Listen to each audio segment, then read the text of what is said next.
인간의 이름은 얼마의 가치를 가질까요?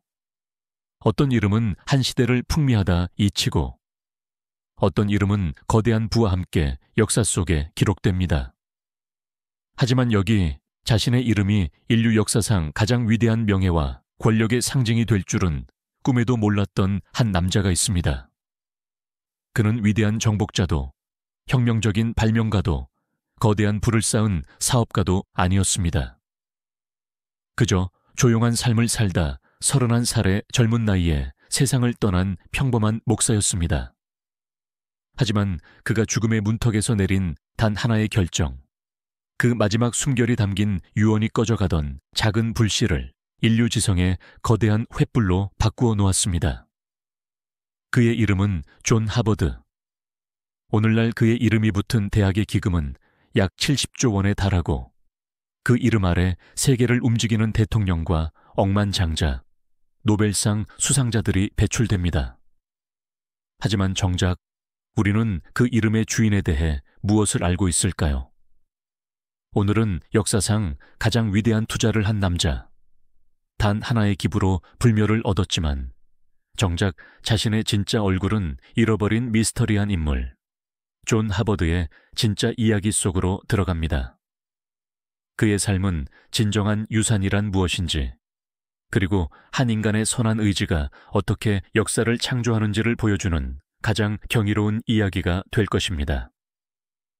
이야기는 17세기 영국 런던, 템스강 남쪽의 소란스러운 시장 거리에서 시작됩니다.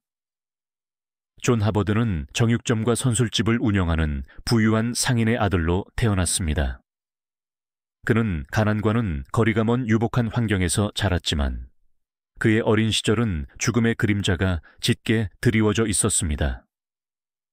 1625년 런던의 흑사병이 창궐했을 때 그의 아버지와 남매들이 연이어 세상을 떠났습니다. 어린 소녀는 재산은 물려받았지만 가족을 잃는 끔찍한 상실을 경험해야 했습니다.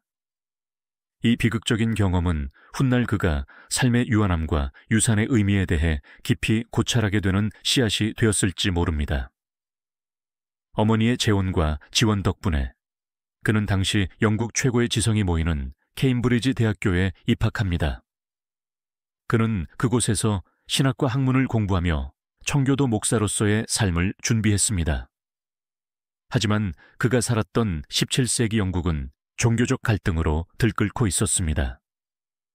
국왕이 강요하는 영국 국교회의 의식을 따르지 않으려는 청교도들은 끊임없는 박해에 시달렸습니다. 결국 존 하버드는 많은 청교도들처럼 신앙의 자유를 찾아 모든 것을 버리고 거친 대서양을 건너기로 결심합니다. 1637년 그는 아내와 함께 신대륙 매사추세츠 만 식민지에 도착합니다. 그가 가져온 가장 큰 재산은 돈이 아니라 그의 서재를 가득 채운 400여 권의 책이었습니다. 신학, 철학, 역사, 고전. 당시 인쇄술이 막 발달하던 시기에 이 책들은 돈으로 환산할 수 없는 지식의 보고였습니다. 그는 보스턴 근처 찰스타운의 목사로 임명되어 새로운 삶을 시작했습니다.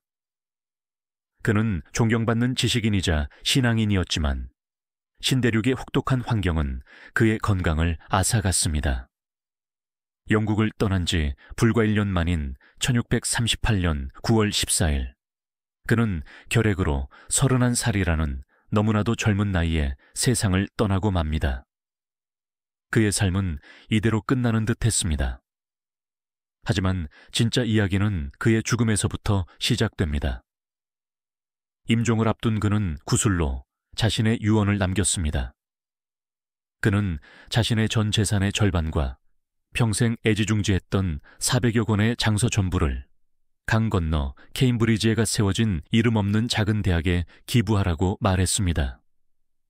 당시 이 대학은 설립된 지 불과 2년밖에 되지 않은 교사 1명과 학생 9명뿐인 초라한 교육기관이었습니다.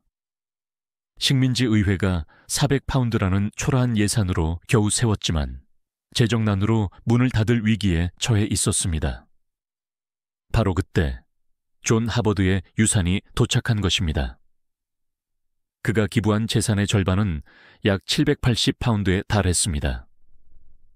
이는 식민지 의회가 지원한 최초 설립 자금의 거의 2배에 달하는 거액이었습니다. 돈보다 더 귀중했던 것은 그의 장서였습니다. 척박한 신대륙에서 400권의 책은 대학의 심장이자 두뇌가 되기에 충분했습니다. 이 단 한 번의 기부 덕분에 이 작은 대학은 폐교의 위기에서 벗어나 북미 최초의 고등교육기관으로서의 기틀을 다질 수 있게 되었습니다. 대학을 운영하던 식민지 의회는 이 은인에게 감사를 표하기 위해 1639년 3월 13일 학교의 이름을 하버드 칼리지로 명명하기로 결정합니다. 그렇게 존 하버드의 이름은 역사에 영원히 새겨졌습니다. 하지만 여기서부터 이야기는 미스터리 속으로 빠져듭니다. 우리는 그의 위대한 기부에 대해서는 알지만 정작 존 하버드라는 인간에 대해서는 아는 것이 거의 없습니다. 그가 남긴 편지나 일기는 단 한 줄도 남아있지 않습니다. 심지어 그의 초상화조차 단 한 점도 존재하지 않습니다. 그는 어떻게 생겼을까요? 무슨 생각을 하며 살았을까요? 왜 자신의 모든 것을 이름도 없는 작은 학교에 바치기로 결심했을까요? 그의 진짜 모습은 역사의 안개 속에 가려져 있습니다. 이 미스터리는 오늘날 하버드 대학교 교정에 있는 그의 동상에서 정점을 찍습니다. 존 하버드 동상의 발을 만지면 3대 안에 하버드에 입학한다는 속설 때문에 관광객들의 발길이 끊이지 않는 곳이죠. 하지만 이 동상에는 3가지 유명한 거짓말이 숨겨져 있습니다. 첫 번째 거짓말, 동상의 얼굴. 이것은 존 하버드의 얼굴이 아닙니다.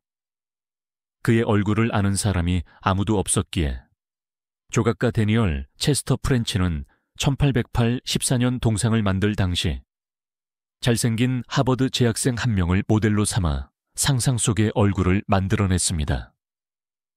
두 번째 거짓말, 동상 받침대에 새겨진 설립자 (founder라는) 단어. 존 하버드는 하버드 대학교의 설립자가 아닙니다.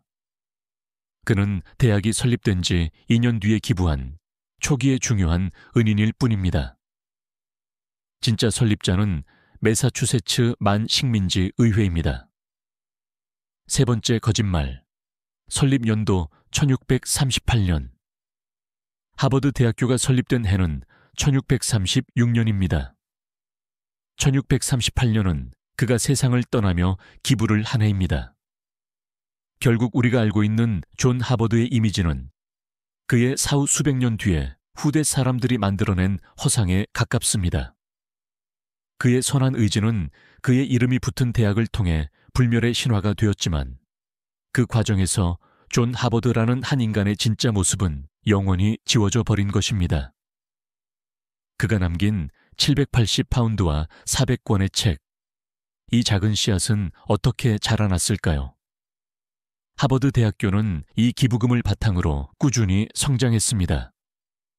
졸업생들은 존 하버드의 정신을 이어받아 다시 학교에 기부했고 그 기부금은 수백 년간 투자를 통해 눈덩이처럼 불어났습니다. 2025년 현재 하버드 대학교의 기금은 약 500억 달러, 우리 돈으로 약 70조 원에 달합니다. 이는 세계에서 가장 부유한 대학의 기금이며 웬만한 국가의 예산을 뛰어넘는 규모입니다. 31해의 짧은 생, 신대륙에서의 단 1년. 존 하버드라는 한 인간이 역사에 남긴 물리적인 족적은 너무나도 희미합니다. 하지만 그가 남긴 단 하나의 결정, 그 선한 의지의 유산은 인류 지성의 역사를 바꾸고 세계에서 가장 강력한 부와 명예의 제국을 만들어냈습니다. 존 하버드의 이야기는 우리에게 묻습니다. 한 인간의 진정한 유산은 생전에 이룬 화려한 업적인가? 아니면 사후에 그의 이름으로 이어진 선한 결과물인가? 우리는 때로 거대한 제국의 초석을 놓은 사람의 이름을 기억하지 못하지만 그가 놓은 초석 위에서 인류는 계속해서 성장하고 발전합니다. 그는 자신의 이름이 이토록 위대해질 줄 몰랐을 것입니다. 어쩌면 그는 그저 척박한 신대륙에서도 지식의 빛이 꺼지지 않기를 바랐던 소박한 꿈을 꾸었을 뿐일지도 모릅니다. 그리고 그 순수한 마음 하나가 돈으로 환산할 수 없는 가장 위대한 가치를 창조해낸 것입니다.